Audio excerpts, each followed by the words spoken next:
Back again with another awesome fanfic.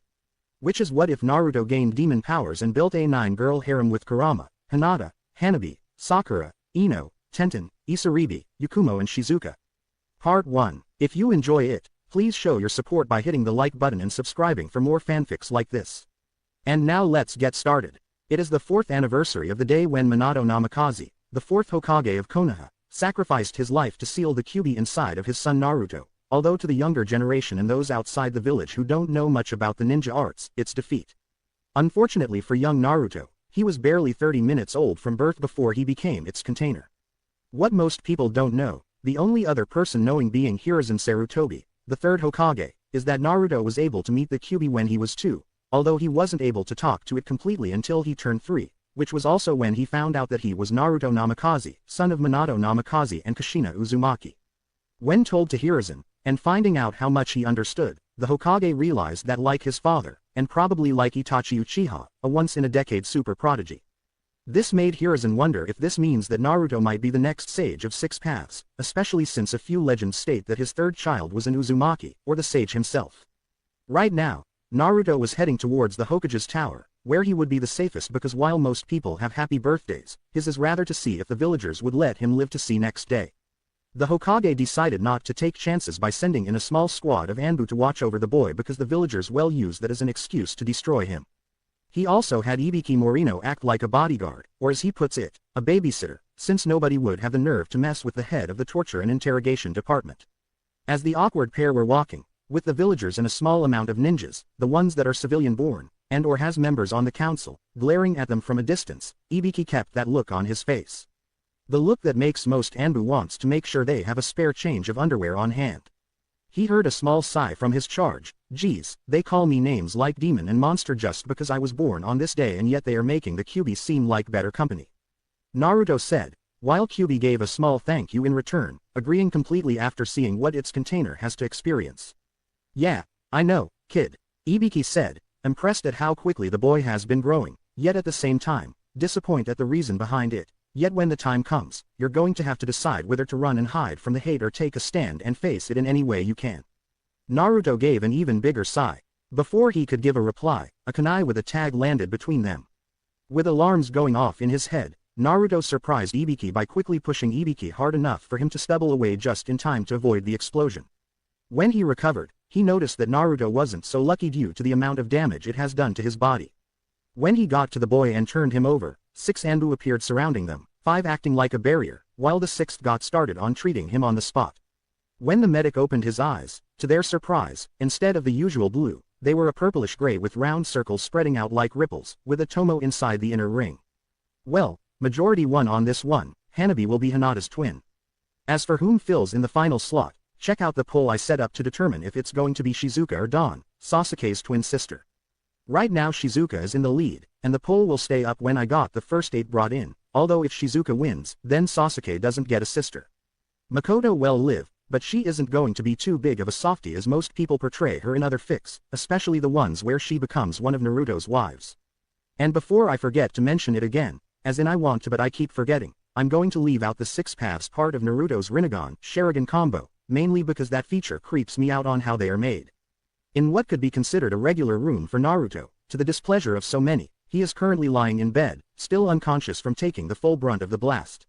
Right now he is being protected by 4 Anbu, 2 to guard the door and protect him from the doctors and nurses who would try to finish the boy off, and 2 in the shadows in the room to make sure none of the ninjas try to attempt any more assassinations.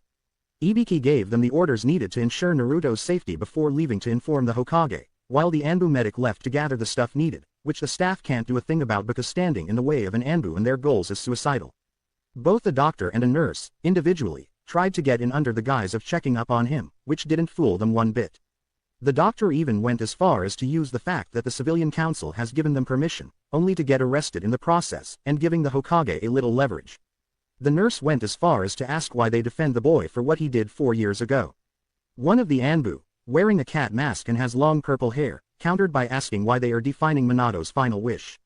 The nurse gave a light huff and walked away. This was the flaw throughout the village, the locals not wanting to admit that they are wrong about something they never bothered to understand.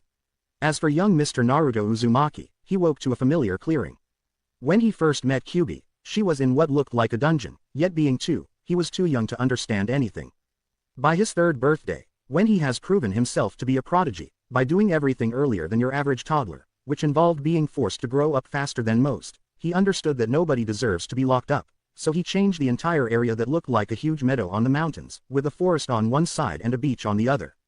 To put simply, it was the kind of place that most Nara men want to go to when they want to avoid the women of the clan. Usually he would find Kyubi either sitting in the middle of the meadow, with a smile too as they greeted each other, or he would catch her sleeping on her back, paws spread out, her tail sticking straight out and her tongue hanging out of her mouth, like how Naruto would find some of the Inuzuka dogs whenever the day seems nice for them. Sometimes he would either just lay down with his head on her belly or join her in a nap, or he would mess with her by rubbing her belly, which gained a pleasurable moan, something she would never admit to. This time she was giving him a sad look. Sure, he would live through this, like he would everything else, but still she is never happy whenever the blonde's visits are forced due to bigotry. Well, as much as I want to yell at you for that little stunt, I'll let it slide since it was done to save another life. Kyubi said, plus considering what were to happen if those villagers think they could get away with attacking a ninja. Yeah, what would stop them from attacking other ninjas, especially Gramps? Naruto said, before looking at his friend. By the way, after the explosion, and before I blacked out, my eyes started to feel weird. Any ideas why? Knowing that this question might pop up sooner or later, and wishing that it was much later, like say a few years, when he graduates from the academy, you have just awakened an ancient dojutsu and bloodline, which was also a became prototype for another bloodline. She started to explain, getting Naruto's attention when the words dojutsu and bloodline were mentioned. Have you heard about the Sage of Six Paths? You mean that guy that some people say is supposed to be the original ninja? Naruto asked, the one who was supposedly the one to create what they called the foundation of ninjas everywhere. Yes, although like some stories, no matter how true are, become forgotten in time. Kyubi said, anyway, his real name is Hagoromo Otsutsuki, and what you don't know is that he was the one to capture the Shinju, the 10-tailed beast, into himself, making him the first container. She gave Naruto a brief history lesson about the man and how she came to be. Anything more would be a spoiler alert, considering I found the info on Narutopedia. As for your eyes, you have just awakened his version of the Rinnegan, which would be the ripples you will see. The tone you will also see, which would increase in number in time, is what served as the base for the Sharingan, which Hagoromo gained after he sealed Shinju into himself. Naruto was shocked over the fact that he had something in common with the Uchiha clan. Wow, there has got to be some kind of irony in there somewhere. He said, getting a mixture of a snort and a giggle from Kyubi because she has seen how high and might the Uchiha clans make themselves out to be. Anyway, what can my eyes do and how is my Sharingan different from the Uchihas? The Rinnegan part of your eyes allows you to gain control all of the elements, including a sixth one that has rarely been heard by anybody, the yin-yang element, which involves making anything through imagination. Kyubi explained. After seeing Naruto went from shock over the sixth element, to an evil smirk, she knew that a few poor, some well-deserving, saps are going to go through a whole new level of pranks. As for the Sharingan part, while you would be missing some of the strongest attacks that only the Uchiha can use, like theirs you can copy all kinds of techniques, no matter what kind they are, and analyze your opponents. Yet the one thing that makes yours better than the Uchiha version is that it protects you from their eyes in more way than one, as well as see through even the strongest of genjutsu. Naruto absorbed everything. So what you're saying is that I might be the next Sage of Six Paths? He asked, getting a nod in return. And did any of those abilities involve understand seals? Kyubi shook her head. No, good chance you have inherited it from your parents. She started to explain. Minato was considered a real once-in-a-blue moon genius, especially when it comes to seals, and Kushina came from a clan where fuinjutsu is second nature for them. Meanwhile, while this was going on, Ibiki is at the Hokage's office giving him the heads up. While he was angry that one of his own ninja would go as far as to use an exploding tag to kill him, not caring who they take out with him. Our medic has fixed him up enough. Don't worry, he should still be fine, and is still working on him at the hospital, and I have the Anbu keeping guard on the brat. Ibiki said, getting a relief sigh from Hiruzen, although this was before he threw him a curveball, especially with his new bloodline waking up, which is something you are better off seeing for yourself. Hiruzen was surprised at this because as far as he knew, the only thing that the Uzumaki clan had that would be considered bloodlines is their longevity and ability to control demons. Namikaze on the other hand were mainly ninjas with flair for in everything else. The only thing missing was a bloodline. And what happened to the ninja responsible? He asked, getting really sick and tired of people undermining his authority, especially the civilian council. Tell me you plan on giving that. I'm hoping you plan on giving him the works for what he has done and who has put him up to it. I will when the Ice Queens are done beating the tar out of him, considering how overprotective they are of the kid. Ibiki said, getting a shiver from the Hokage due to the fact that there are things more scary than paperwork. Deciding to change the subject, especially from remembering all the times whenever he got caught reading his students' works and came close to kiss a certain part of his anatomy goodbye, Anbu, send word to all council members that there will be a mandatory meeting within the next hour and they will be required to attend or else face Ibiki and Anko for insubordination. Hiruzen ordered. The Anbu shivered at this because even though they were considered elite, even they would never want to face any kind of punishment involving them, and find Kakashi and tell him to get his lazy to the hospital or else he'll be chasing that damn cat for the rest of the year without both chakra and his precious eye. The Anbu gave a slight shiver as they acknowledged his orders and left. Even Ibiki shivered because that cat would make even Cage's consider retirement. If it's okay with you Lord Hokage, I'll go gather the necessary information for the meeting, he said, getting a nod in return. When he started to leave, Hiruzen flicked out of the office. When he arrived in the lobby, he started to walk towards the room that is reserved for Naruto when he was stopped by a nurse. Lord Hokage, you need to tell the Anbu to let the doctors in so that they can do their jobs, she practically ordered, only to get the evil eye, along with some killer intent in return. So you want me to tell my Anbu to stop doing their jobs so that they can let the doctors in to try and act like they are doing their jobs? Hiruzen asked, while causing the nurse to turn around with a look he knew all too well, and let me remind you that if the doctors would have succeeded, then the QB would break out and finish what it started, and whose fault do you think it would be? When the nurse's eyes went wide at this, exactly, it would be the fault of the person who decided to give the QB a reason to attack, especially if they are through the eyes of the person it was contained in. After sidestepping the nurse and reaching his destination, he came upon a commotion between the doctors and the Anbu standing between them and their intended target. Okay, I already have a good idea on what this about and I do remember you too from the times I brought the boy in and you personally blew me away, the monkey Cage said, causing the two to sweat badly because they know that all those times of blowing off a cage is going to bite them in the finally. So now I can say is that you were fired from the hospital and I'll make sure you will never start a practice or work in one in this village until you can fully remember the meaning of the Hippocratic Oath and how it implies to everyone. You can't do that you demon lover, one of the doctors said with a scalpel in hand, only to lose his head in the process.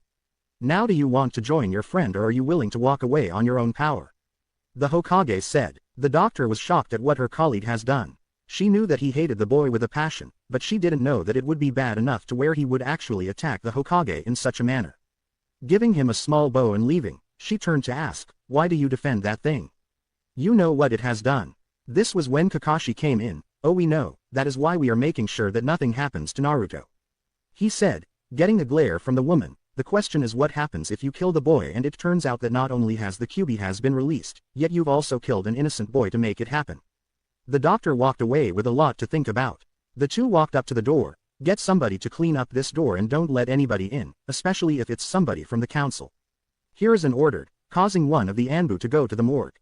They walked in just as Naruto was just starting to come around. Hiruzen took a seat nearby while Kakashi stood in front of the bed, both hoping that Minato's legacy is okay. When his eyes opened, both gasped in shock when they could see that Naruto's eyes were different. Instead of their usual blue, they were a purplish gray with ripples surrounding the iris, with a tone in each other. Hey Gramps, Cyclops, how's it going? Naruto asked, getting them to snap out of their little stoop. Naruto, do you know what happened to you tonight? Hiruzen asked, while Kakashi was feeling annoyed with the Cyclops nickname and they could hear some snickering in the background from the Anbu there. And what happened to your eyes? You mean besides the usual threats to my life? Naruto responded, making Hiruzen feeling guilty for his lack of action. Anyway, I was walking with Mr. Personality. While we were walking, he waved his fingers when he mentions Ibiki, getting a snicker throughout the room. Then the next thing I know, a kunai lands between us and I notice a tag on the end of it. The only thing I can think of doing is making sure Ibiki was safe, so I used all of my strength to push him out of the way.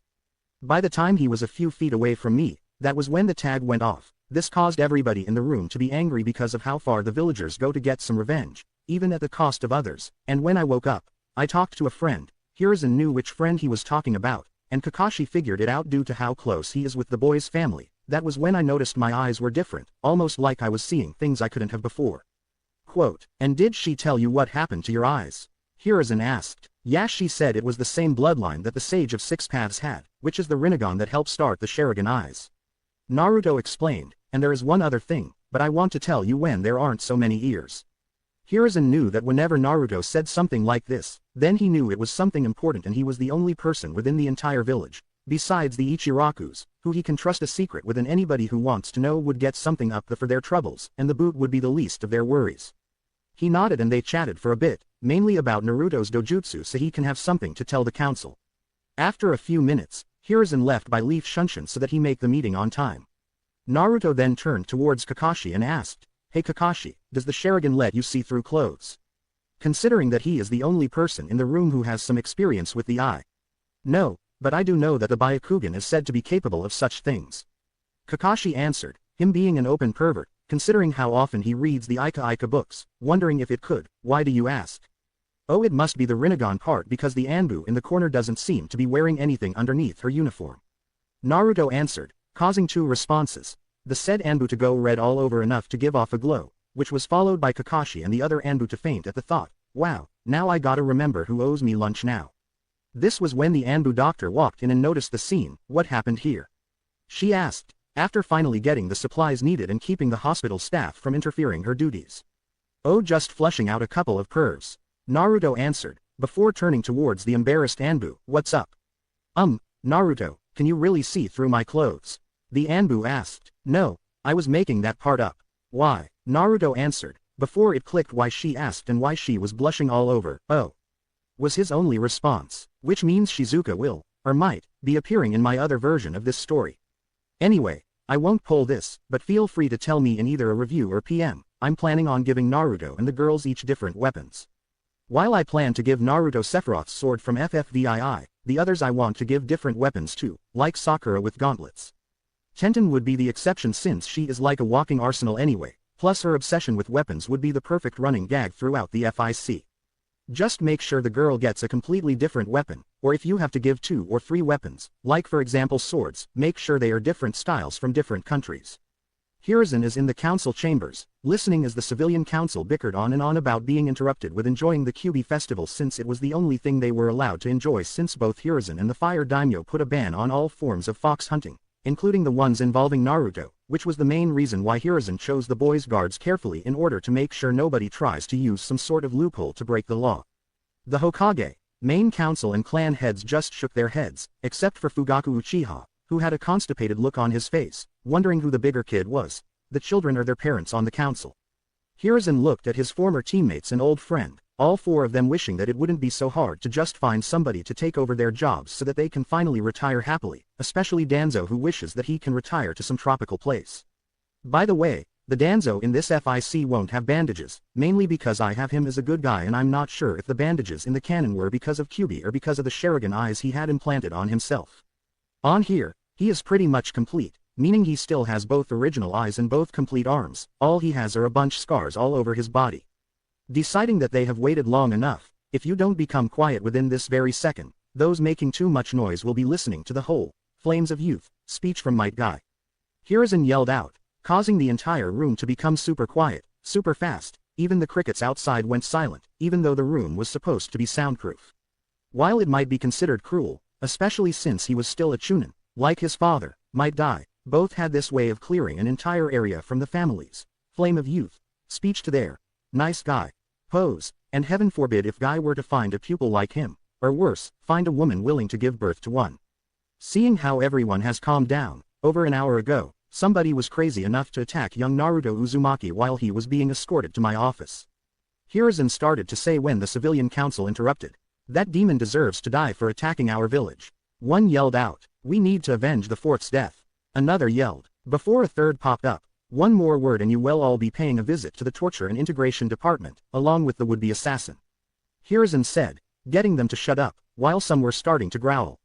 The first person to speak up, Hiyashi Hyuga, a close friend of Minato Namikaze, asked about the boy's well-being. "How is Naruto doing, Lord Hokage?"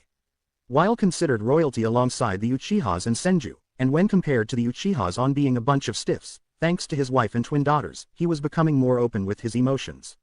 "The boy is fine. The Kyuubi has already repaired the major damage, as well as the ninja that was escorting him," Hiruzen said, causing most of the room to sigh in relief, although the ninja tried to use an explosive tag, despite the risk of life.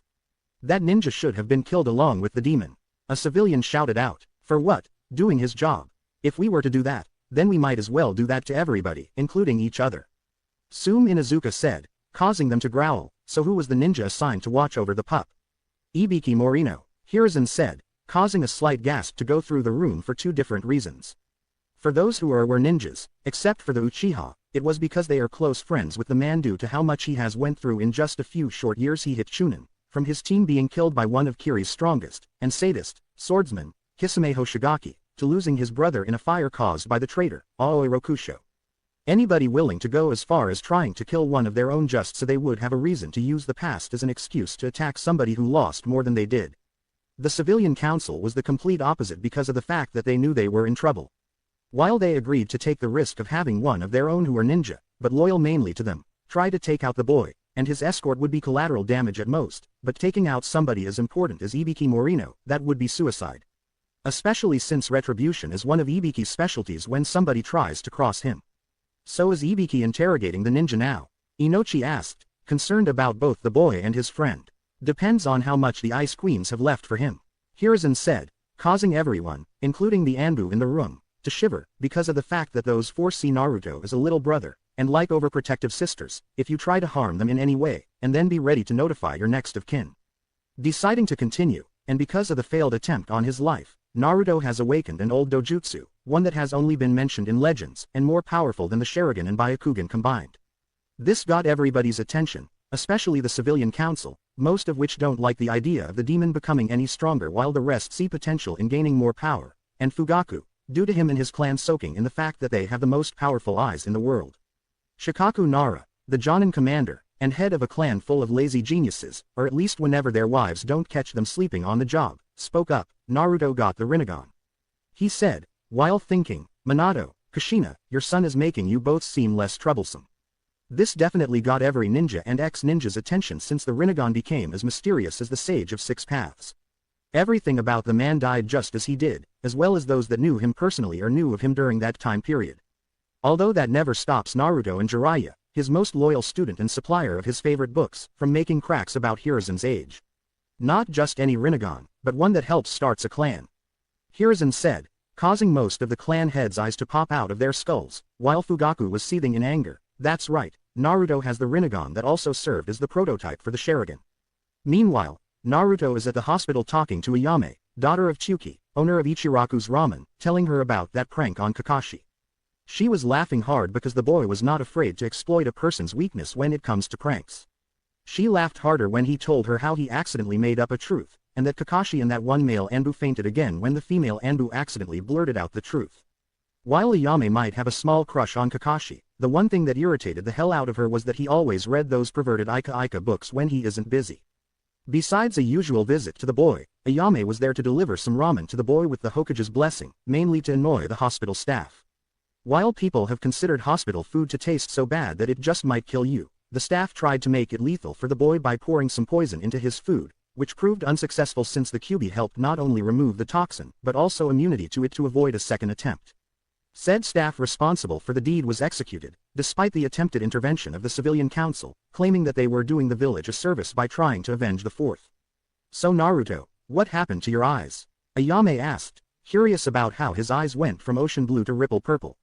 Thinking about his words carefully, especially when it involves Kyuubi, it's a family bloodline, something that I need to be careful on since those stupid villagers would try harder to get rid of me. Naruto said, causing everybody in the room to shake their heads, and since this bloodline involves my eyes, that means I'll probably have the Uchihas and the Hyugas to deal with. While Ayame tried to keep the boy's spirits up, the Anbu in the room were thinking something differently about what the boy just said earlier. Right now the only Hyugas the boy might have to deal with are those of the main house and the clan elders, while Hiashi might be more acceptable, considering what his wife would do to him if he didn't. The Uchihas would be the biggest issue because of the fact that they are used to being the most powerful in the village, and once word gets out that the young Uzumaki has an dojutsu that might be more powerful than theirs, they would try to destroy him to satisfy their bruised egos. A month later, Hiruzen is going over some important papers, while destroying the usual requests to get rid of Naruto, either through death or exiled, and to try and use ninjas for personal tasks, which was just from the civilians. He has received reports from the Anbu guarding Naruto on how most of the Uchihas have constantly tried to kill the boy because of the fact that if this boy were to restart the Uzumaki clan in Konoha, especially if the CRA was to be put into play, plus the possibility that the blonde would have Senju blood in him, then he would bring back two clans back, then the Uchiha clan would be back in second place, possibly tied with the Hyugas. What nobody knew was the possibility of a third clan being brought back, will except maybe a very small few, like Minato's closest friends and Shikaku, since the Nara clan are known to figure things out very quickly, but too lazy to say anything unless it was brought up. What made it worse was when the Hyuga elders decided to use some of the branch members, some of which were also Konoha ninjas, to take out Naruto. This brought them down because of the fact that they thought that they would have clan immunity when they say that they were handling a threat to the clan. Hiruzen countered by pointing out that rule only works if the threat was from another member within the clan. Outside, it's considered attempted murder and the power of the village exceeds those of the clans. Now Hiyashi selected a new council that was at least around his age, and right now the hardest thing he is going through is getting the clan to become reunified by removing the caged bird seal and merging both houses together. The month also produced a couple of things useful. Flashback. It was the day after that Naruto was put in the hospital and Hiruzen was waiting for the boy to show up at his office, along with Yugao and Itachi, who were making sure that the boy showed up in one piece. The one thing he is getting sick of are people going behind his back to attack Naruto in the name of Minato, while also the civilian council trying to see what loopholes they can exploit. Right now, with all the power the civilian council has, he can't help but wonder if they threw in a few laws between Minato's fall and his return to the seat. So he has his two former teammates going over the laws to see if anything seems out of the ordinary in order to balance things out again. Plus, thanks to the info that Ibiki from the would-be assassin, the council member that orchestrated the whole thing, lost all their power and is now going to be in prison along with those company of those who aren't afraid to get their hands dirty, in more ways than one. A soft knock was heard. "Come in, Naruto," Hiruzen said. When the boy came in with his escorts, "Hey Gramps, how far are you in that book?" Naruto asked, not resisting the urge to put the old man on the spot. Hiruzen felt a slight shiver when Yugao and the other female Anbu were giving him a look that promised some kind of retribution, whether he is innocent or not. Something he picked up from his wife when his favorite student started to write said books.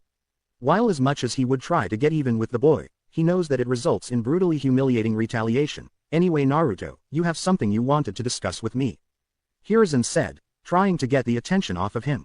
"Yeah, but like I said," Naruto said, knowing that his adopted grandfather would understand the meaning.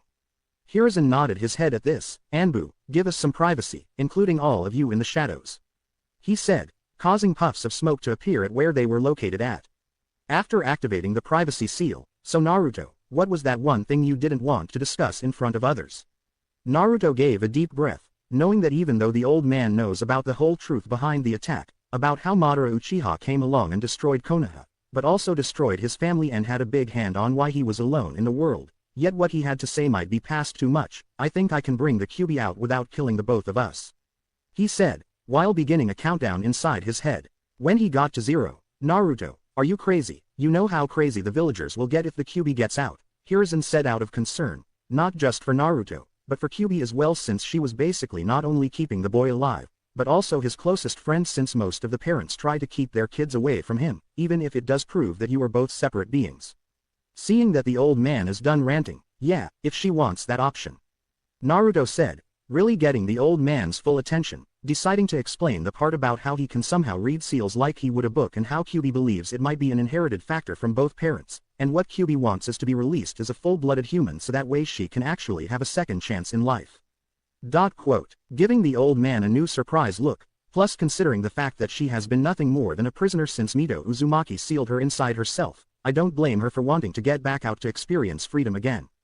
Hiruzen's face went from surprise to solemn. Ever since Naruto became a link between him and Kyuubi, he started to get a new understanding about the nine-tailed beasts and how badly they have been represented throughout history. From what he has learned from Kyuubi, is that all they wanted in life is to enjoy it the same way humans do, but it is because of humans forcing them inside the bodies of other humans that led to how they are perceived, as well as their containers. In some ways, it just goes to show that the most dangerous thing in the world is human ignorance and human negligence, while the so-called demons are just living creatures that are dragged into things they don't want anything to do with. "I sense that there is a but coming," he said. The one thing he learned a long time ago is that no matter how good things sound, there is always a but coming to remind you that there is always a catch involved. Well, considering that when Kyuubi gets to be reborn as a human, she'll end up having human chakra, meaning that her demonic chakra will have to go somewhere, meaning into me, Naruto said, with Hiruzen understanding right away where this was going, showing why he is known as the professor, which in turn would make me a Hanyu, and I'm not sure what kind of changes I'll be going through. Knowing when to leave things alone when he needs to, and I'm to assume that you want something from me, am I correct? Hiruzen said. "I need training," Naruto said, Not just with my eyes, but everything I would need to learn to become a ninja, seals and all the basic stuff I would need to learn. I know that I can wait for the academy, but I get a bad feeling about it. While glad that the boy knew that he would need help in getting stronger, he felt disappointment because the boy's feelings were founded. Before he came back into power, the civilian council took over the academy and made a whole bunch of ridiculous changes, making it friendlier towards their kids, while making it seem like child's play to those from ninja clans or have parents who are ninjas. What made it more ridiculous was when they replaced a good portion of the interest classes like fuinjutsu and kenjutsu for things like etiquette and flower arrangements for the girls. And considering how a good portion of the village feels about Naruto, chances are the council will try hard to sabotage the boy's progress so that way he would become an easy target for anybody. Okay, I'll make the arrangements. Hiruzen said, if that is it, would you please tell the Anbu who were on guard duty to come back in. When the old man went back to his paperwork after canceling the jutsu, Kyubi told him the perfect prank that would make the old monkey crack. Hey, by the way, a friend of mine told me that they've seen the fourth do some kind of clones to do the paperwork, although I thought clones were just illusions. Naruto said. Hiruzen knew what clones Naruto was talking about. Oh, you mean the shadow clone jutsu? He said, smiling at the boy's never-ending quest for knowledge. While you normally would be right, but shadow clones are completely solid. Yeah, but wouldn't he have to read the papers anyway to find out what they said? Naruto asked, knowing what the next answer would do. Oh no, the memory of the clone gets passed on to the owner. Hiruzen said, before the smiling face dropped to a grim face, when it clicked on what Minato's secret was. Luckily Naruto already stepped out to tell the Anbu to give him a few minutes when, Minato. You sneaky son of a bitch. Flashback ends. After using every curse he could think of, while also making sure to not reveal any secrets that can get the boy into even deeper trouble, he made arrangements for the boy to start his training earlier than most clan prodigies would. From Itachi and Kakashi helping with his dojutsu and ninjutsu, all the way to help from the wives of the clan heads teaching everything he would learn if Minato and Kushina were still around. The ramen obsession, completely inherited from both. He even taught the boy a few things, along with some of basics on seals, considering that the best teacher for the job is Jiraiya, as long as he isn't too focused on his research. Thanks to Naruto learning the shadow clone technique, his training went faster than it would most of his lifetime. This was when a familiar knock was heard. Come in, Naruto. Hiruzen said, when the boy came in with a big smile, so I take it that today is the big day. Yeah, I'm ready to set Kyubi free. Naruto said, yeah, I'm ready to set Kyubi free. Naruto said, but before I start, I need you to do two things first that are pretty much connected. He said, getting a small nod from the old man. First is we need you to have all male Anbu leave the room and the other is we need a female Anbu to do some clothes shopping. When Hiruzen raised an eyebrow, causing Naruto to give a small sigh, let's just say in my head, Kyubi is in the human form she wants, and she has clothes on. When she comes out, she can't take the clothes with her. Hiruzen gave an understanding nod at this. No matter what form the Kyubi will be, if there are a bunch of males around when a little girl literally pops in, all hell will break loose, especially from the Ice Queens, who somehow tend to think all males are perverts, at least the adult ones. And you two trust me? Well yeah, even though you're a dirty old man who probably taught the author of those books a few things, Naruto said, causing a sour look to appear on said man's face, thundercloud included, while some snickers could be heard in the background, especially since he couldn't say out loud that Jiraiya is a natural-born pervert without consequences upon himself or his student upon his return. We know that there are lines that even you would never cross, so we trust you to do the right thing. While he is glad that his other student, Orochimaru, wasn't mentioned, especially since nobody knows what team he plays for when it comes to romance, at the same time, he can't help but feel disappointed about the darkness the village contains, like how the people that had high hopes for Orochimaru took their disappointment on Enko when his intentions were revealed just before he became Konoha's most dangerous missing nin. Okay, understood. Weasel, please go outside and tell the other Anbu to not enter until I give the word no matter what, and also to keep everybody out, especially the civilian council. Also for both of you, this is strictly top secret until Naruto and Kyubi see fit to reveal everything. A slight poof could be heard in the background, indicating that the order was being followed. Butterfly, since you're the only kunoichi in the room, please pick up enough clothes to help the Kyubi have a decent start. And I'm not sure if it would make any kind of difference, but she is as thin as me, and reaches up to my eyes.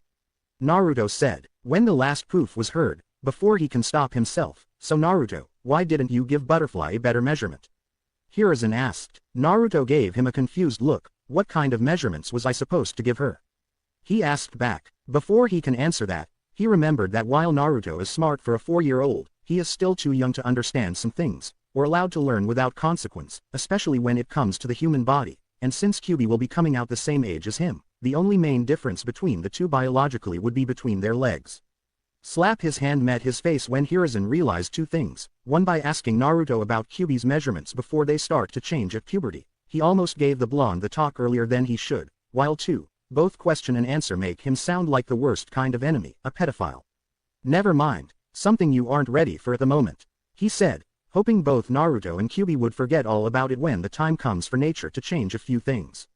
While on the outside, Naruto was keeping a cool head, on the inside, Kyuubi was having trouble due to all of the laughing she was doing right now.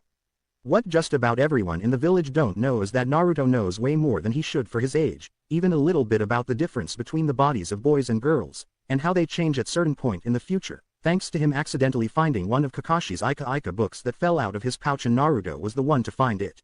While Kyuubi only gave him the basics, promising him that he wasn't ready to learn how to fully understand what else their private parts are used for other than peeing.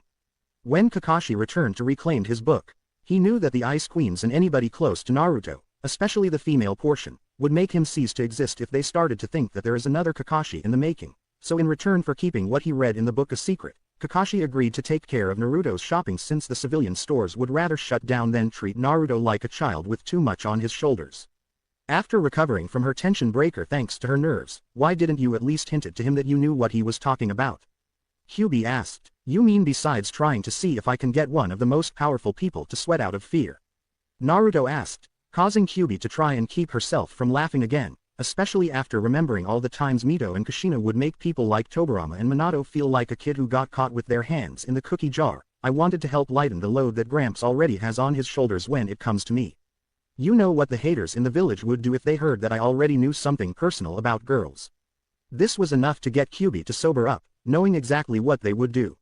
They would demand his head even more because the demon is planning to mate and they want to stop any spawns from being created.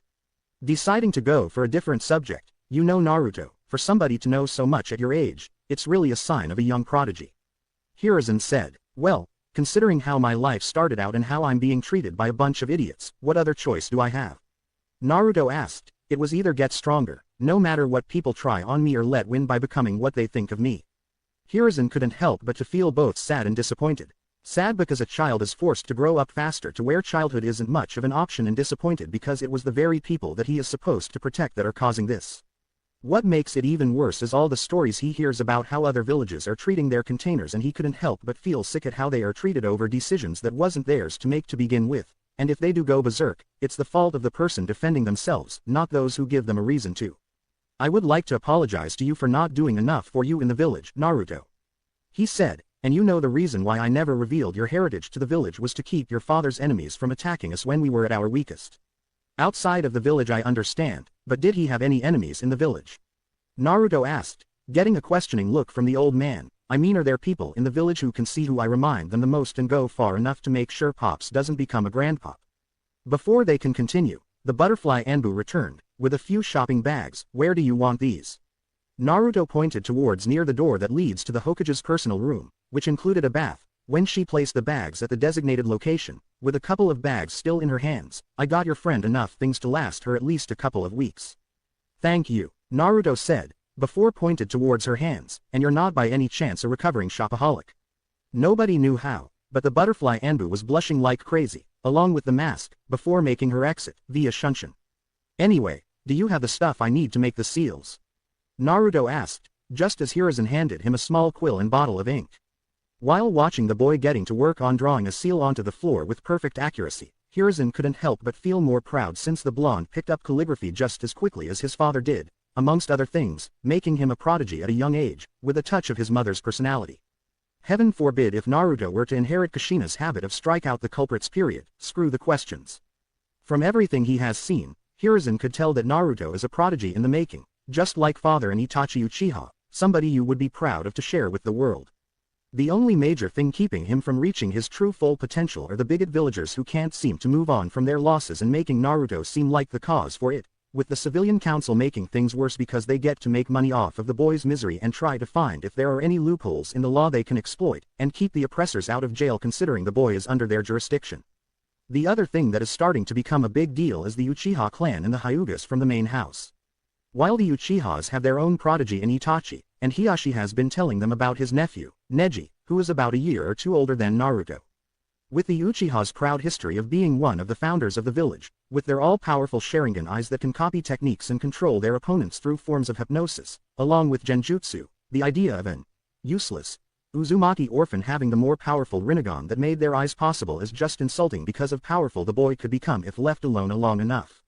The main branch of the Hyuga are probably just as bad, if not worse, than the Uchihas, considering how most of them treat their families like servants and thinking that they are royalty while the rest of the village, including the Hokage, should be worshipping the very ground they walk on.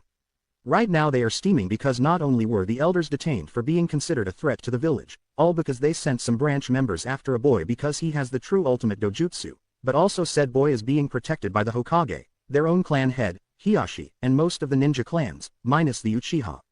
Plus, with a new set of elders that are willing to work with Hiashi's idea of reunification of the clan, which in their minds, is giving power to the help, and with the backing of Hiruzen, they can't make the side branch just disappear, without raising any kind of suspicion, especially the ones registered as ninjas.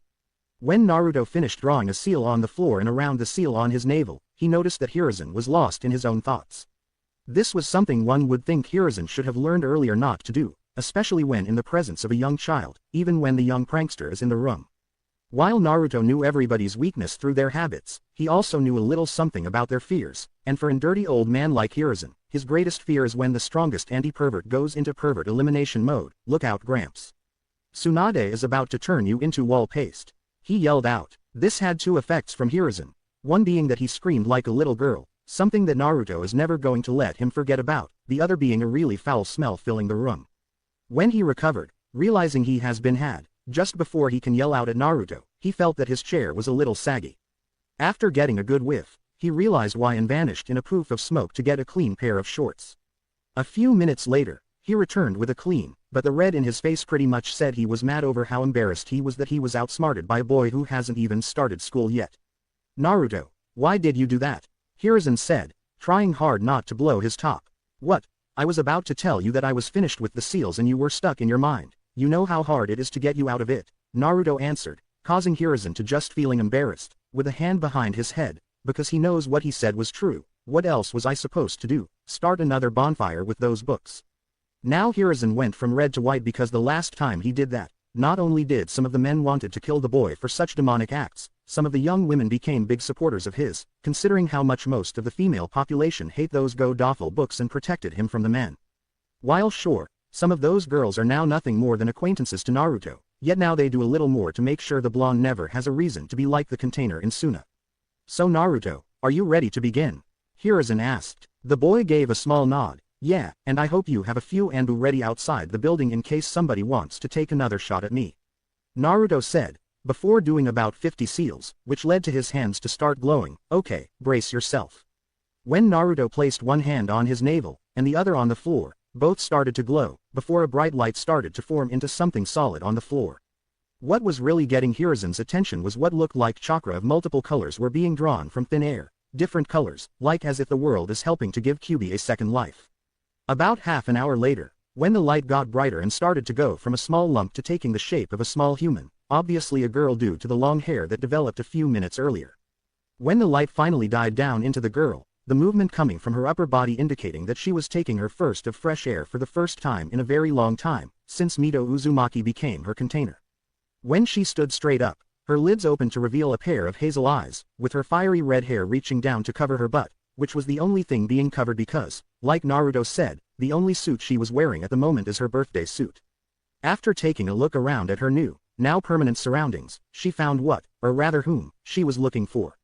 Breaking in her new legs, she tackled the blonde to the ground, yelling out thank you like a machine gun firing. While Naruto was a bit oblivious about Kyuubi being, he was still blushing due to instincts that only his body seems to know. Kyuubi, as much as I'm enjoying this, would you please put some clothes on? Remembering who else is in the room, and turning her head enough to see where he is, she realizes that with the position she was in, she was giving him a good view of her butt and a certain part of her anatomy. Even though he would never think of such vile things about children, it was still embarrassing as hell for her to be in such a position. So, after becoming redder than a tomato, jumped to her feet and ran towards the empty, grabbing the bags that the Anbu dropped off. While Naruto was slowly getting back up onto his feet, The smile on Hiruzen's face just grew a bit, because no matter how young the prodigies are, sometimes strength of heart can overpower anything. As much as he would want to put Naruto on the spot, some of his jokes would go over his head, and if he were to ask any of the Ice Queens, Sume or any of the clan wives, they would things to him that Kushina herself have promised to do to him whenever she had her girly moments, especially when it came to Minato. While he can't use anything that would be found in his students' books, he can still act like the grandfather figure that most people see him as, especially those who tend to fall under the villagers' prejudice which never seems to end, ever. So Naruto, how does it feel to be hugged by a girl? He asked, which caused the boy to become even redder. It felt nice, but I feel weird for some reason, Naruto said, giving him the typical response of any child. No matter how mature the child can be at a young age, when it comes to certain feelings, they can still be clueless on how to deal with them. Hiruzen gave a small chuckle at this, especially when it came to remembering all the times he had to keep his sons on the straight and narrow when it came to girls. Don't worry, my boy, those weird feelings will turn out to become something wonderful, he said, while picturing how Naruto would react if by some chance the council tries to force Naruto into the CRA after they decide that it would be better to preserve an ancient bloodline, while also hoping to use their own daughters to help obtain more control over a village that is supposed to be run by shinobi. Hope I don't end up like that old coot I met at the hot springs, Naruto said. Hiruzen couldn't help but chuckle at the memory of how Naruto first met Jiraiya, Toad Sage and self-proclaimed super pervert, and his godfather. While Naruto knew who his godparents are, and that they were supposed to take care of him if anything were to happen to keep his parents from raising him themselves, like death, and he said that they would have to earn his love and respect, as well as forgiveness for leaving him to the wolves just to pursue their own endeavors. What Naruto was referring to was when after he finished his training session with Itachi and Kakashi, when they decided to treat him to a day at the hot spring, while also threatening the person there what were to happen if she were to deny Naruto in any way. After getting settled in, they heard a slight giggling in a tree nearby, which after looking was Jiraiya doing his research. Due to Naruto's innate ability to pull a fast one, he found a small pebble and, thanks to his wind chakra, sent it flying into the man's butt, which in turn, caused him to leap off of the branch he was on, and into the women's side of the hot springs. That was how Hiruzen and most of Konoha knew that he was back, when they hear the girly scream of pain that only occurs when the super pervert gets busted and has to pay a price. When he was thrown out after getting pounded, Jiraiya chewed out the boy for getting him caught, while dusting himself off, only for Naruto to add insult to injury, by using the women's maternal instinct on him by doing the hurt children bit, making it sound like he was being threatened by the oldest man in Springs, resulting in a hand to reach out, grab Jiraiya by hair, and yanked him back into the other side of the fence, going for another round of femme fatale, this time making the first one seem like nothing more than a playground brawl. After recovering and meeting the old man, Jiraiya was finally able to realize that he has been played twice by the son of the two that he loved as children, even though they had the same habit of busting his chops about his favorite pastime. Learning about Naruto's life from after Minato's death to when he gained the original Rinnegan, he realized that dropping off gifts and hoping he would get the money he sent him to live off of wasn't enough, especially since too many people thought they had the right to get revenge on a boy whose only real crime was being born when life was being lost, and forced to carry a burden that the rest of the village would be too much of a coward to accept. Right now, Jiraiya is on the lookout for Tsunade, and her protege, Shizune, back to Konoha, along with the promise of calling in a debt she owes Hiruzen for letting her wander in her own misery for so long. Don't worry, Naruto, as long as you give people the respect they deserve, especially girls, then in the long run, they will be more than glad to return the favor, Hiruzen said, although he was pretty sure that if Kushina was still alive, then she would make extremely, and lethally, sure that her boys would never become the next Jiraiya. Kakashi, he would have been pounded into the ground if he was crazy enough to read said man's books in front of her. This was when Kyubi came back, wearing a simple white sundress with blue sandals on her feet. With a good look, some people could say she could pass for a girly version of Kushina, considering how much of a tomboy she described herself as when she told stories of her life in Uzushio. When he watched Naruto looking at her with some kind of interest, especially since he probably has no idea what, he couldn't help but think back when Minato and Kushina, which was like this, but a big age gap between the two. Wow, Kyubi, you look really pretty, Naruto said. Kyubi's face became hidden under the hair, to help hide the blush that was starting to appear on her face. Thank you, Naruto, she said. Hiruzen couldn't help but feel like a small case of deja vu hitting him, the difference being that Minato had trouble shutting up to the point where Kushina's fist shut him up before his foot could. Getting back to business, so when is Naruto supposed to absorb your old chakra? He asked the pair. Kyubi went into a thinking position before saying, right about now. And just before they knew it, bright yellow chakra flew out of Naruto, hitting the roof, becoming bright enough to make the Hokage Tower look like a lighthouse. This got a good portion of the village's attention, especially those believing that the demon is showing his true colors to the Hokage, while their counselors decided to call a quick meeting in order to prepare for the boy's permanent removal. The scream of pain was a bit unbearable considering the changes Naruto's body is going through, while Kyuubi and Hiruzen had their eyes covered due to the light.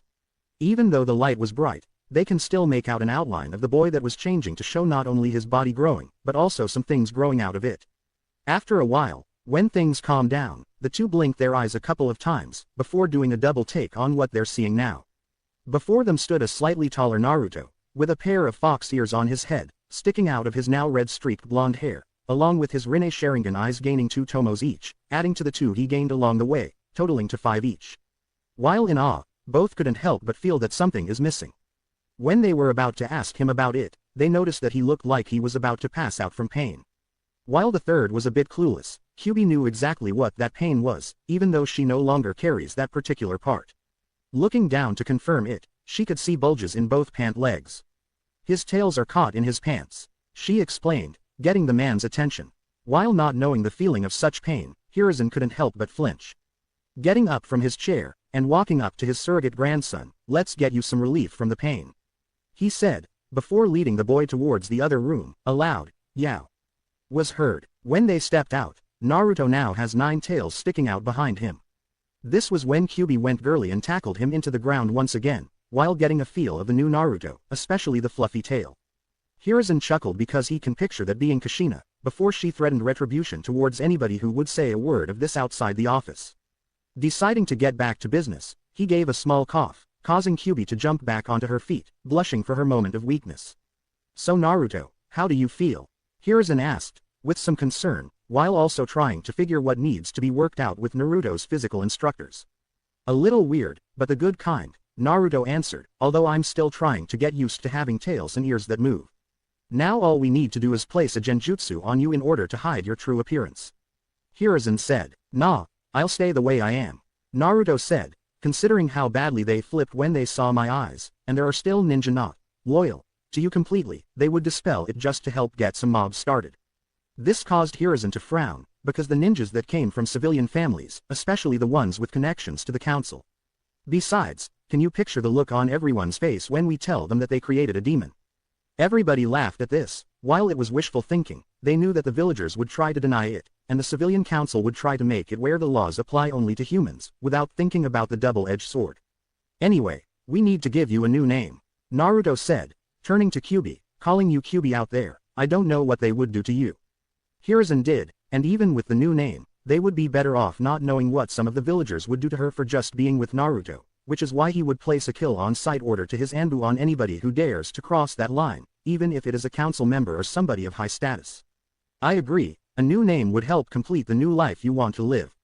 Kyuubi nodded in understanding. "That would be fine with me, but the only names I know are of my siblings," she said. While Hiruzen nodded at this, Naruto was already thinking of a name. "Hey, how about Masaki Aiko?" he suggested, knowing the meaning, which is, beautiful bloom, little loved one. Kyuubi, now Masaki Aiko nodded her head, blushing a bit. "I like it," she said. "As do I," Hiruzen said. "I'll make sure to get all the necessary paperwork done and past my secretary so that way the wrong people won't know the truth." Then he looked towards the new fox boy, and Naruto, "I'll have Kakashi do the necessary shopping considering that all of your current clothes will no longer fit you." "Thanks Gramps," Naruto said, opening the door. Before he could set foot out the door, the ground shook, and everybody's eyes went wide just as something tackled Naruto.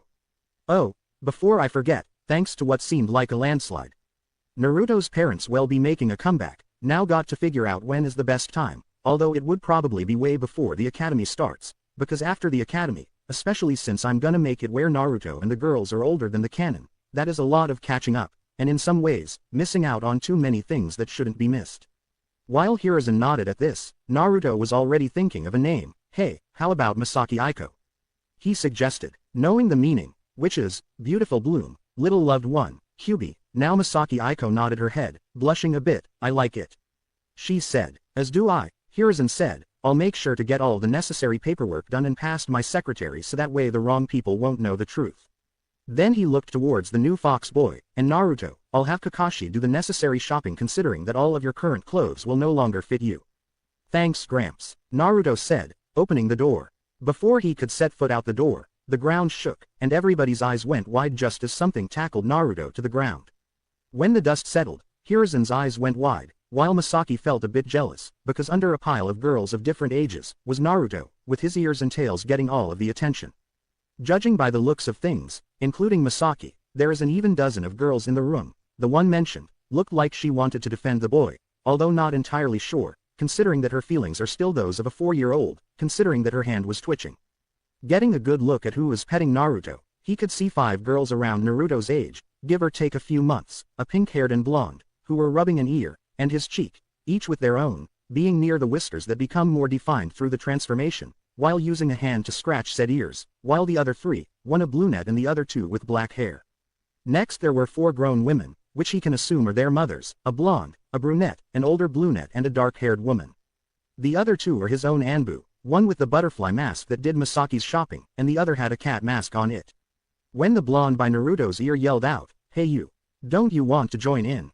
Hiruzen couldn't help but chuckle when Misaki charged in and started to rub Naruto's whiskers, along with the rest of his face, which was the only thing left not being petted. Right now, if Naruto's features can be passed down with the Rinne Sharingan, then that would be 2 bloodlines, along with the abilities that the Uzumaki clan are known for. Then he would be forced into the CRA by the civilian councils, and he, along with the rest, would have to oblige to it, especially since it would be for the good of the village. God, there are times he hated that line with a vengeance, especially when it involves human lives, even more so when he has to make the choices that nobody wants, including Danzo, after almost getting too close to crossing that one point after using that line one too many times. Yet the one thing that can be negotiated, whether the civilians like it or not, especially since it would be a ninja clan that is going to be rebuilt, was the minimal number of girls for Naruto to marry, and what age he needs to be in order to impregnate a girl, because there will be no way in hell that he, the elders, and the clan heads, would ever force Naruto to start too early to where he hasn't started puberty, or just starting it. One good thing that might be going for Naruto is that he already has a head start on it to where whatever number the council decides, he already has 6 girls that would destroy any plans of theirs to try and get one of their daughters to be a part of it. And considering the fact that he can recognize the mothers, then he knows that Naruto wouldn't have to worry about gold diggers and status climbers, especially considering how close they are to Kushina. When his perverted side tried to kick in by saying, "Lucky little bastard," and picturing what Naruto and the young girls would look in the future, fully grown, and reenacting a scene, he shook his head to get those thoughts out before they get him killed. Because while the only thing Naruto can do is prank him to the point of utter humiliation, thanks to his inherited hatred towards perverts he got from both parents, being in the presence of mothers, and 2 Anbu, one being part of the infamous Ice Queens, they would downright pound the living daylights out of him, with a vengeance, because there are young children around. After seeing Naruto's face about to explode from embarrassment, and for some really strange reason, the mothers are already planning the wedding, or rather declaring whose would be better, and whose grandchildren will be better, causing a sweat drop to appear on the old man, along with the male Anbu. Hiruzen decided to stop now before they reached their great-grandkids, so with a light cough, which was enough to get everybody's attention.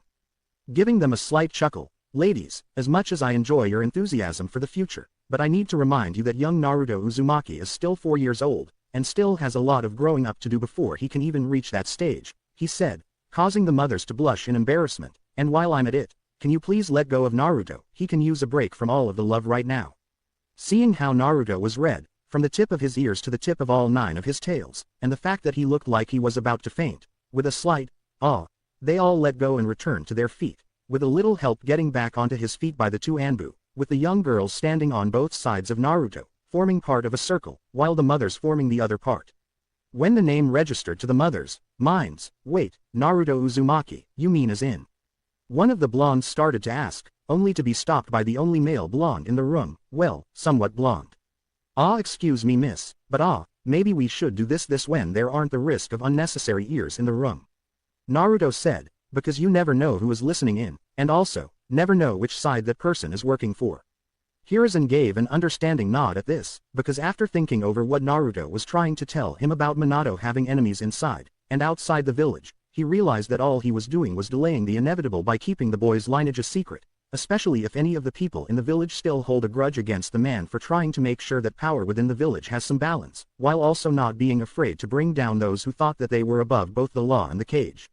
"Very well, Cat, Butterfly, return to your posts," he ordered, getting another from them, and he was pretty sure they were pouting under the mask, being more ladylike than the rank they are given, but they complied since they are on the clock. When they reached the door, "Oh, and Kat, make sure to tell your friends to start expecting sisters in the future." He could tell that Yugao was smiling at that thought after figuring out what he was talking about.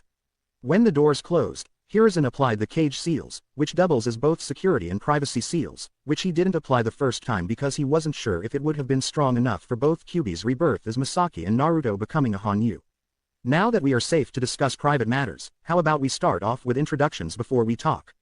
After nodding, and knowing that right now, just about everything has something to do with him, well, I'll go first, Naruto said, while scratching the back of his head, while everyone female was fighting the urge to go all girly on him again. My name is Naruto Uzumaki, but in the future, Namikaze. This caught the mothers by surprise, while their daughters didn't seem to recognize the name, mainly because they are at the age of not really knowing, or caring much, about the history of Konoha, just the fairy tales that their parents read them in order to have a good night's sleep. Misaki stepped up. "Hi, I'm Misaki Aiko, and I just arrived here," she said, although, except for Naruto and Hiruzen, nobody knows how literally she meant that. The mothers decided to introduce for both themselves and their daughters, since said girls were looking a bit shy, judging by the slight blush on their cheeks, along with the huge smiles, and the fact that the first thing they seemed to be focused on Naruto's tail, probably wondering what it would be like to be wrapped by one of them, although they aren't any better. One of the blondes stepped up, this one having just a simple hairstyle. "Hello Naruto, my name is Mebuki Haruno, and the pink-haired girl is my daughter Sakura." Sakura gave a small wave, while her face was starting to match her hair more, while Mebuki tried hard not to do anything crazy yet since she wants to give her friend's son some closure, especially from what he had to start off with in life. The brunette walked up next, looking a little shy, and after noticing that her eyes were pure white, no pupils whatsoever, meaning that she is a Hyuga, and getting a good look at two of the girls on both sides of him, that have the same eyes, and one of them having a matching hair color, and he couldn't help but flinch a bit since his previous encounter with Hyuga were far from pleasant, even though the ones attacking him were branch members who apologized for attacking him, especially since his eyes posed a threat to the order of things in the village. Seeing the flinch, she knew that Hiashi would have to also apologize personally to the boy for what went on behind his back. Giving him a slight bow, "Hello Naruto, I am Asami translation, Morning Beauty, name courtesy of Creed Razor Reaper." "Thanks man, Hyuga, and the two girls on your sides are my twin daughters, Hinata and Hanabi," pointing to each girl when saying their names, so that he would know which is which, causing Hinata to touch her fingers. And Hanabi was getting ready to live up to her name judging by size of her smile, and the waves she gave, both blushing a bit more, and also, she continued, although her eyes started to water up, "I would like to apologize on behalf of my husband, Hiashi, who is the clan head, and the Hyuga clan for what our elders tried to do behind his back, by trying to kill you for something just because of their own fears." This was when the black-haired woman stepped forward, after seeing her friend try to make amends for her clan's stupidity, and after seeing Naruto give her a flinch as well from remembering his experience with her clan trying to kill him as well. She felt just as bad because it was her best friend's son that was on so many people's assassination list, and her own husband pretty much encouraged the attacks, along with getting their youngest son ready to take the blonde out, trying to force him to become another prodigy like her oldest. "I would also like to apologize as well, Naruto, for what my clan has tried to do because of their wounded pride over who has the better eyes." After seeing Naruto calming down, and looking like he has his mother's sense of who is lying or not, "My name is Makoto Uchiha, and the girl on the end is my daughter, Dawn." Said girl, who was pretty much the mini version of her mother, just gave a small nod, while trying to hide her blush, and unlike most of our clan, myself, along with Dawn, and my eldest son, Itachi, don't believe in the fact that our eyes are what makes up great. Taking a look at the two women, who he can tell are strong, but are right now, looking a bit fragile, because of actions of those with too much power, Naruto knew what needs to be said. "You're forgiven," he said, and watching as their heads shot up, with the spark of hope shining in their eyes, "I know not to blame everybody for something that a bunch of bullies have done. I don't want to be like those people who keep blaming me for everything that goes wrong." The final woman, the brunette with her hair in a bun, and sporting a regal look, walked up and gave a respectful bow. "Hello Naruto, my name is Yu Yamanaka, and the blonde by Sakura is my daughter, Ino." Said blonde had a big, face-splitting grin on her face, when she gave a finger wave. "After seeing that the intros are done, nice to meet everybody, and I get the feeling you four knew my parents in more ways than one." Naruto said. "Oh yes," Asami answered, "except for Fugaku, we, along Sum and the rest of the clan heads, along with their wives, were really close to your parents. And we'll be more than glad to tell you stories about them in the future," Makoto said, betting an appreciative nod from the fox boy, including a few things that she would probably want to keep secret from you. In the afterlife, a certain redhead felt the urge to start smashing some skulls of people who know her too well. With everything out of the way, everyone was sitting down, Naruto and the girls on one couch, the mothers on the spare, while Hiruzen stayed in his regular seat, although the adults were smiling a bit at a blushing Naruto. The main reason being that the girls all wanted to sit by Naruto, so they came to a silent arrangement, or rather found an empty spot, and somehow, they all worked. Masaki and Dawn are both sitting on his lap, his arms being held by the Hyuga twins, and his legs, well, the parts closest to the floor, hugged by Sakura and Ino.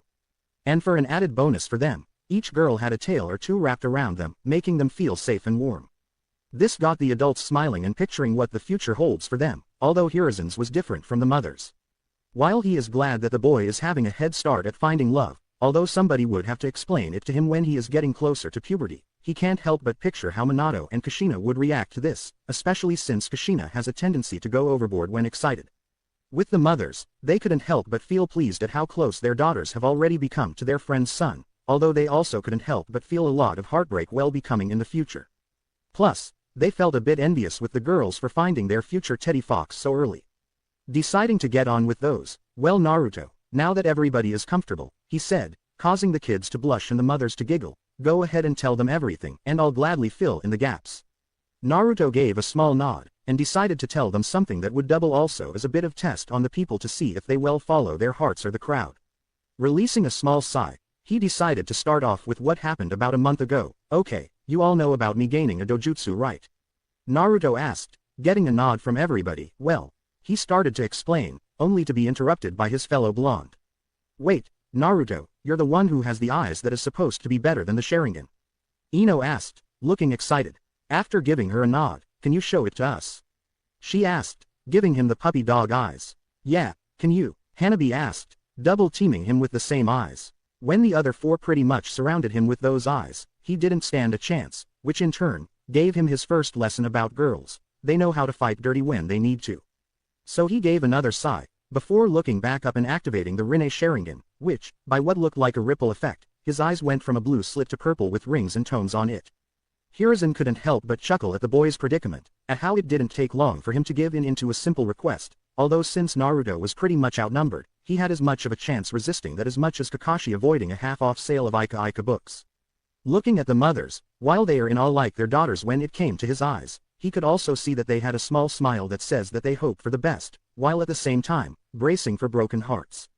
After Naruto tells his story, Hiruzen is going to give them some news that will be happening in the near future, which might make quite a few people happy.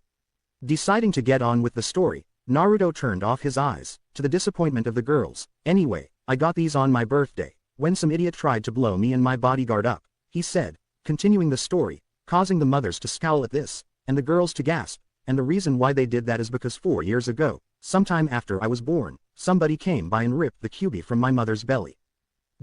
Quote. And not much was left out on what happened during the first 4 years, well his only 4 years at the moment, in his life, with Hiruzen providing backup, from Madara Uchiha, or somebody doing a pretty good impression of him, being the real reason why Naruto had a bad start in life, to who Masaki truly is, and now, I'm pretty much now part demon fox, while Masaki is getting a chance to live a life. When the focus turned to her, Masaki had her head down, her voice dripping with guilt. Do you hate me now since I was the reason why so many lives were destroyed or damaged because of my actions? She asked, waiting for somebody to attack her. Instead, she was surprised to feel not just Naruto's arms hugging her, but also the other girls. It's not your fault, Masaki, somebody made you do all those things. Naruto said, while letting her use his shoulder to cry on, like how Hiruzen, or the ramen chefs, would do whenever he needed to let his emotions out. Hinata spoke up next. Yes, Masaki, we won't blame you for something you never wanted to do. And don't think we will think anything bad about you, ever. Sakura said. This finally broke the dam, because Masaki started to bawl out from all the love she was receiving, which caused a ripple effect since Naruto and the other 5 started to tear up. Outside the group, the mothers were smiling themselves, as well as tearing up, because their daughters are showing what they themselves would have done, along with making them realize even more that the 9-tailed demons are also creatures of feeling as well. Even Hiruzen was feeling proud that both Naruto and Masaki are having a fresh start in life, while also feeling a slight pain in his heart, because what Masaki went through, he has seen in the eyes of several of his ninja that were pretty much forced to do such vile deeds themselves, especially if they were orders given by himself, and felt such guilt for taking so many lives, especially from the innocent who weren't given a chance to enjoy the rest of their lives.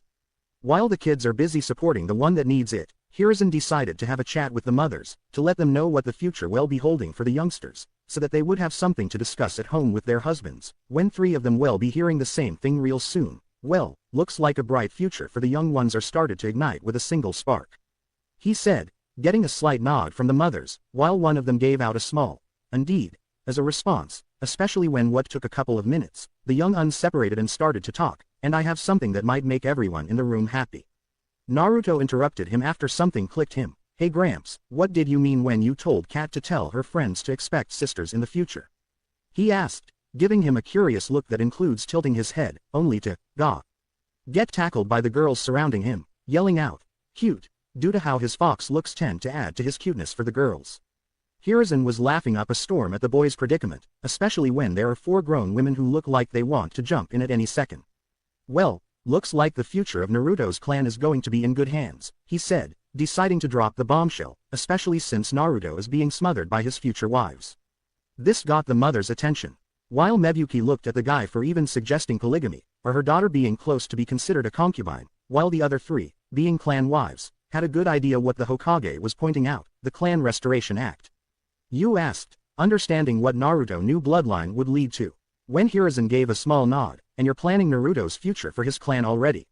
Asami asked, isn't he a little too young to be planning a marriage?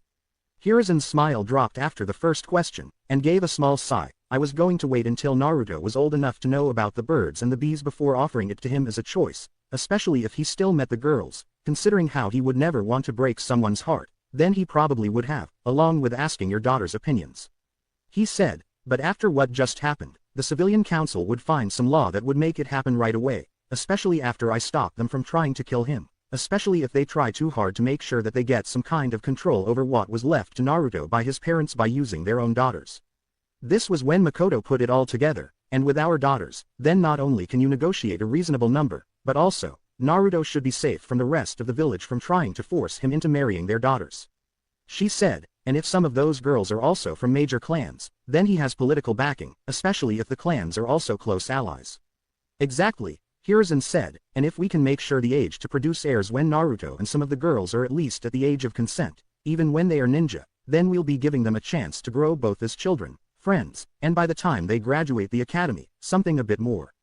This was when everybody's focus returned to the children, and they all can't help but laugh, because Naruto was trying to recover his breath, considering how blue his face is, with the girls apologizing for hugging him too hard. At least I know the boy would be in good hands, even if I don't live long enough for him to show me my first great-grandchild. After giving Naruto and the girls a brief, and age-friendly version, of what is about to come, they all nodded in agreement that they would give things a try, especially since the girls were blushing at the thought of marriage, which caused some smirks to appear on their mothers' faces, meaning that there will be some long-term teasing for a good long time. This was when a knock at the door got their attention. Removing the seal, enter. Hiruzen replied to the person on the other side, having a good idea what the reason is for being disturbed. The door opened to reveal Weasel, aka Itachi Uchiha, Lord Hokage. An emergency council meeting has been formed and you, as well as young Mr. Uzumaki's presence has been demanded. He said, and why didn't my secretary inform me? Hiruzen asked, while having a pretty good idea who called the meeting. Oh, she was getting too full of herself, so we thought that a trip to Ibiki would make her lose a few pounds from her head. Itachi answered, keeping a perfectly straight face, although those that knew him knew that he was more than glad to send her towards said man.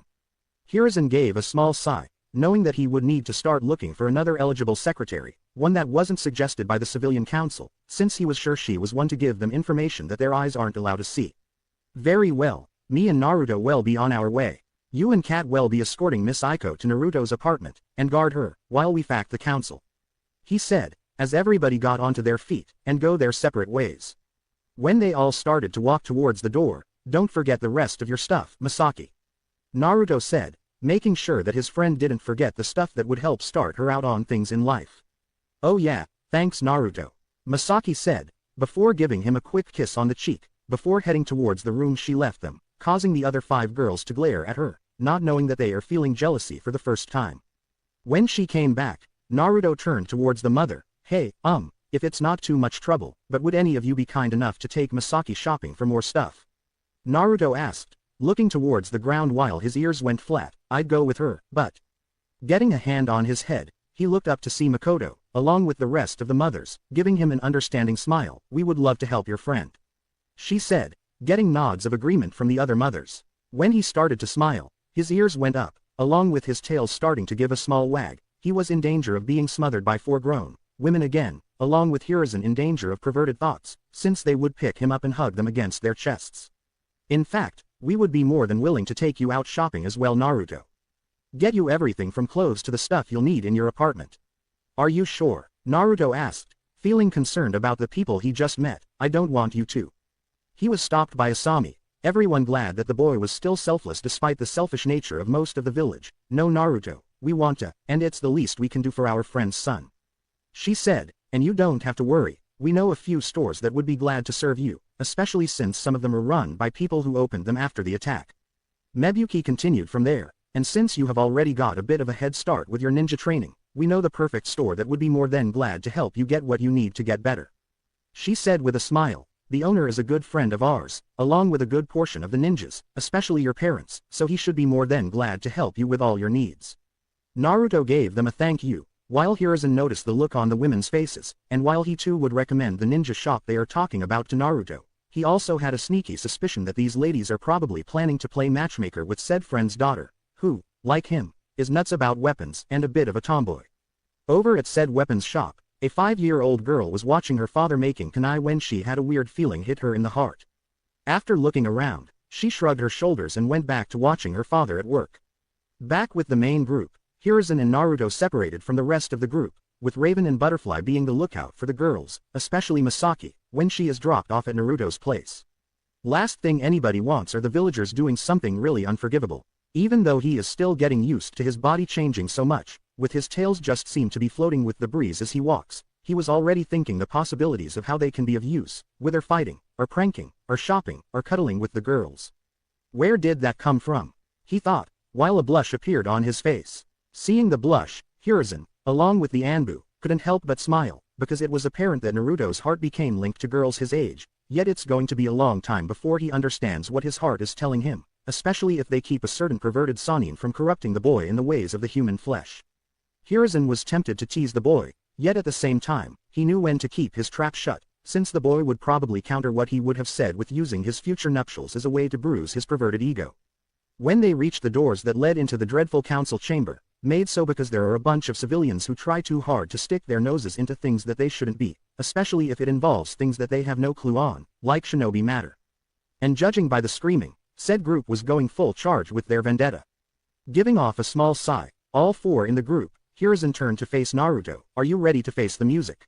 he asked. Naruto just shook his head. "Not really, but it's not like I have many choices in my life," Naruto said. This caused the other 3 to feel sorry for the blonde since he was hardly given any choices involving his life.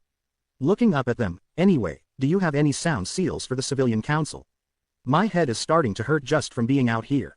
Hiruzen had a depressed look on his face. "No, unfortunately, I do not, and it's still being researched to see how to apply it without violating somebody's rights," he said, and looking at the boy, or rather his new ears, he understood why he would ask, since the boy's body change would include stronger senses, "but I will make sure that the whole meeting is bearable enough for you."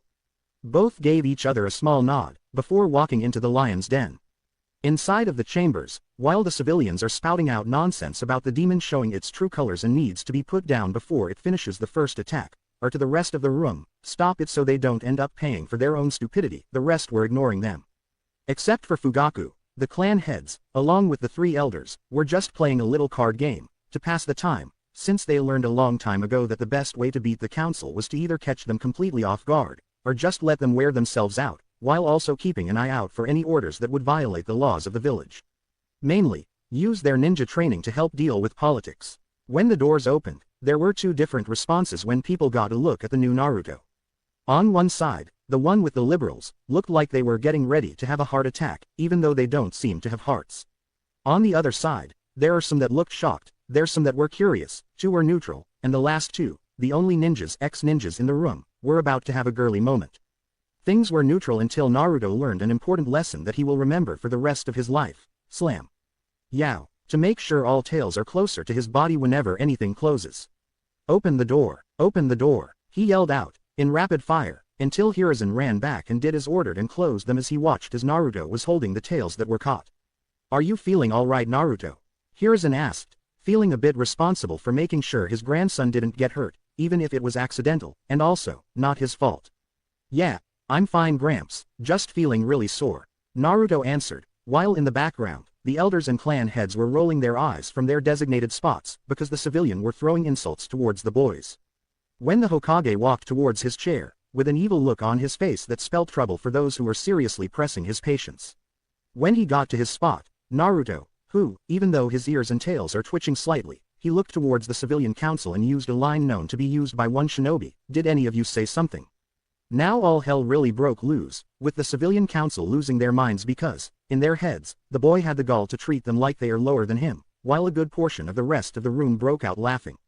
Or giving a slight chuckle, with the exception of Danzo and Hiashi, who even though tend to keep a tough exterior, but were laughing on the inside, while also respecting the boy's courage at facing such worthless opponents. Shibi, since nobody ever seems to know what he, and the rest of the Aburame clan, are thinking, or if they are capable of expressing emotions, and Fugaku, mainly because, he believes himself to be above everybody else and don't like it when anybody has the nerve to say otherwise. Deciding to get down to business, Hiruzen released a strong wave of killer intent as his gavel, to tell everybody to settle down and shut up. Seeing that everything is in order, alright, now that everybody is here, what is the meaning behind calling this meeting? Hiruzen asked, although he already got a good idea on what it is going to be about. Lord Hokage, we have warned you about how letting the demon live could prove fatal to us all, so we demand he be removed from the village, either by death or banishment. One civilian yelled out. Hiruzen pinched his nose, already feeling the headache, while the rest of the former ninjas looked at the other side, finding it amazing how they keep accusing Naruto of things when they don't seem to provide one bit of proof, which in this case, since the third walked in without a mark on his body, then, what makes you think I have been attacked by Naruto? Hiruzen asked, and what proof do you have of Naruto's so-called attack on me? Because of the fact that there was a bright yellow chakra that came from your office.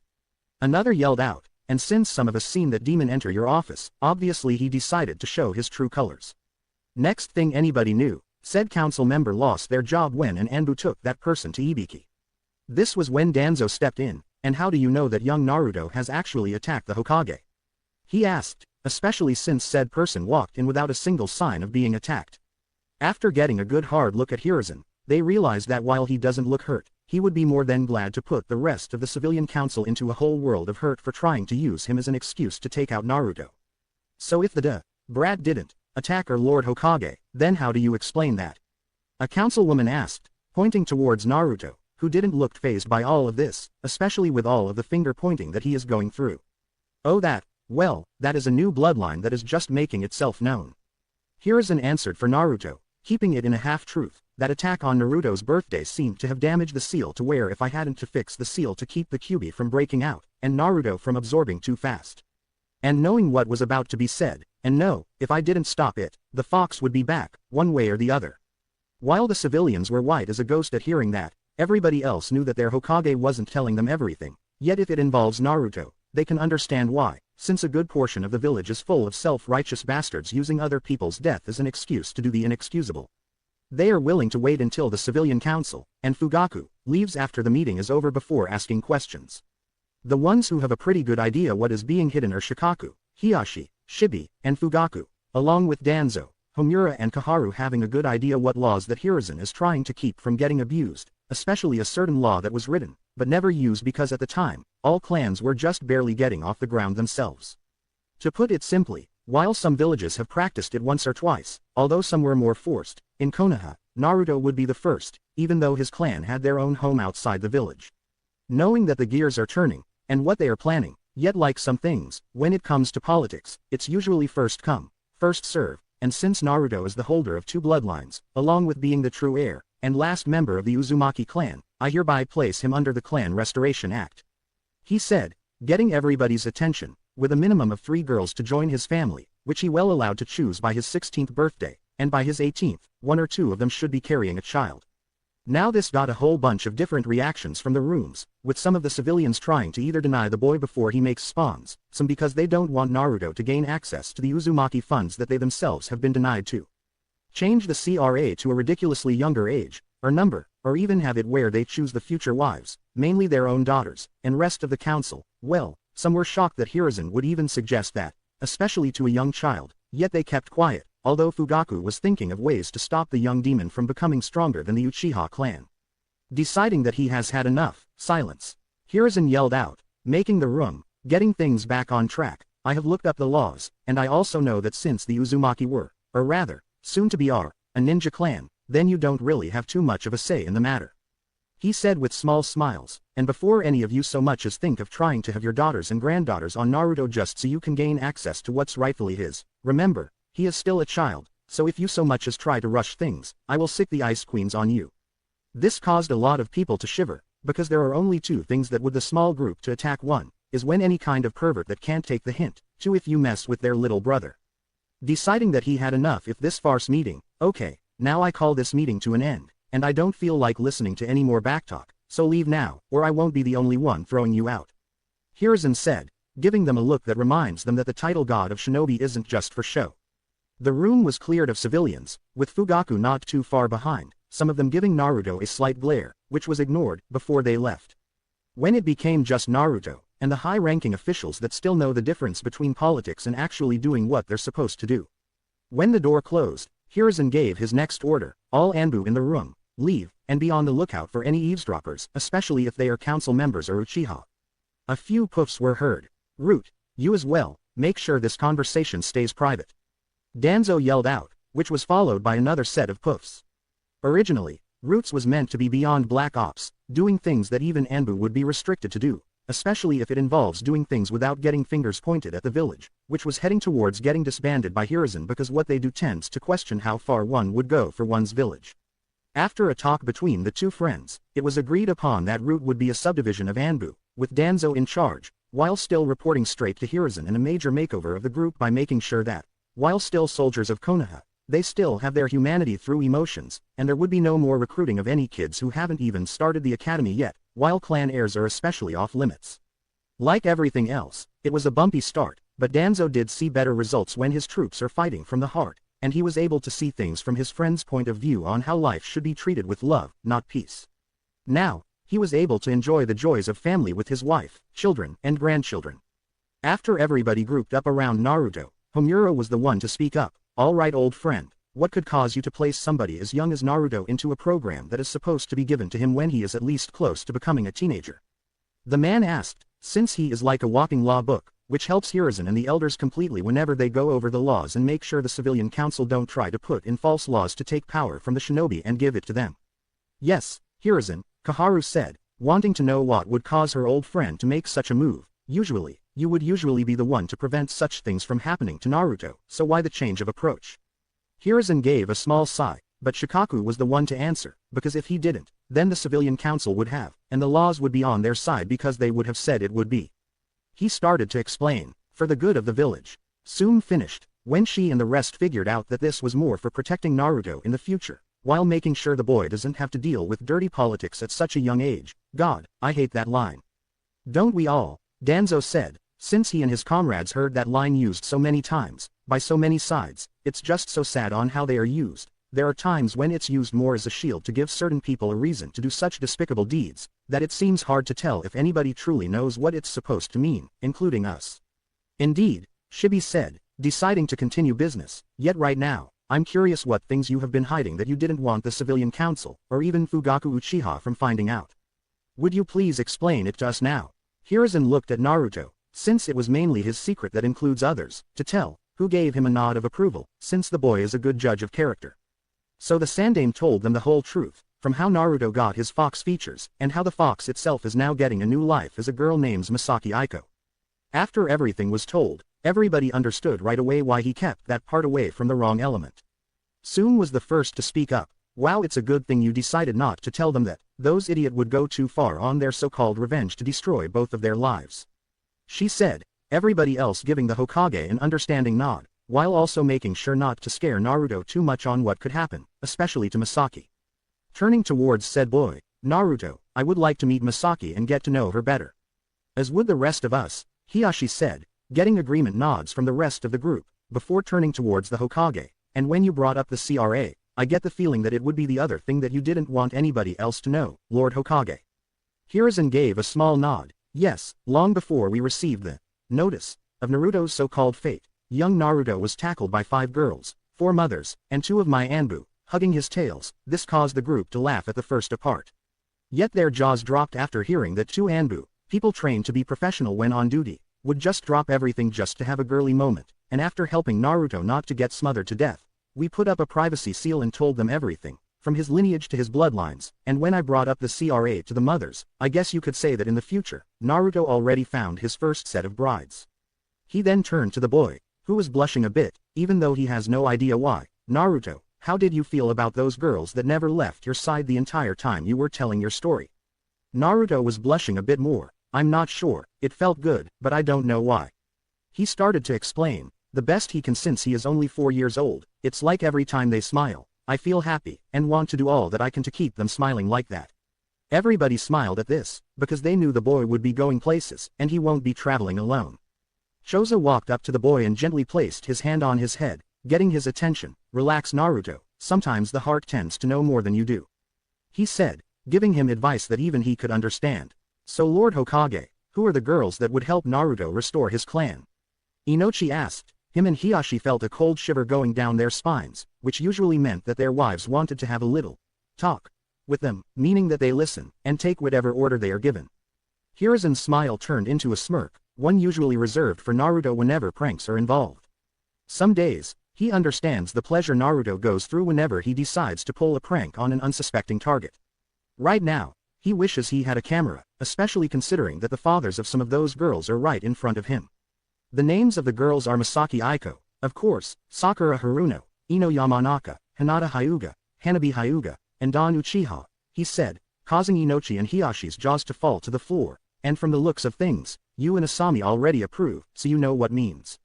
Inochi and Hiashi knew exactly what it means, and both had depressed looks on their faces, with the wavy lines on them. It meant that their wives are already planning a wedding, and they have better not get in their way if they want to live. Inochi was the first to recover. Well, at least we know the boy then the alternative. He said, with a small smile. Hiashi looked up, with a smile of his own. Indeed, compared to some other options that I wouldn't wish on anybody's daughter. He said, considering how far his clan goes to make sure that the Byakugan belongs to only pure-blooded Hyuga, no matter what the cost. After everybody recovered from laughing at the poor men's expense, Sume spoke up, so that's why you didn't reveal the girls at the meeting, she said. While Inochi's and Hiashi's pups would be safe from the rest of the village due to them being clan princesses, but with Misaki being now an orphan, and Mebuki's pup being civilian, the village would go out of their way to take them out, no matter what the reasons are. Along with keeping Don safe from Fugaku and the rest of the clan, Hiashi said, if he knew that his own daughter has fallen in love with the one that could be considered a threat to the clan, then he would try harder to kill Naruto, and do who knows what to his own daughter. This caused the adults to shake their heads in disappointment, with Naruto having a look on his face saying that he isn't sure if he wants to know. Anyway, I believe that we have kept Naruto away from his lady friend long enough. Hiruzen said, knowing that Naruto would want to spend the day helping Misaki getting used to having a flesh and blood body for the first time in her life, so shall we get going Naruto? He asked, and since it's close to lunchtime, I bet Ayame would love to meet Misaki for the first time. Naruto gave him a big grin, because it also meant that he would be getting ramen for lunch. Yeah, I can't wait to show the village to Misaki now that she can see things with her own eyes. He yelled out excited, before running towards the door. Giving the boy a slight chuckle giggle, the rest of the group went about their day, thinking about what the future holds.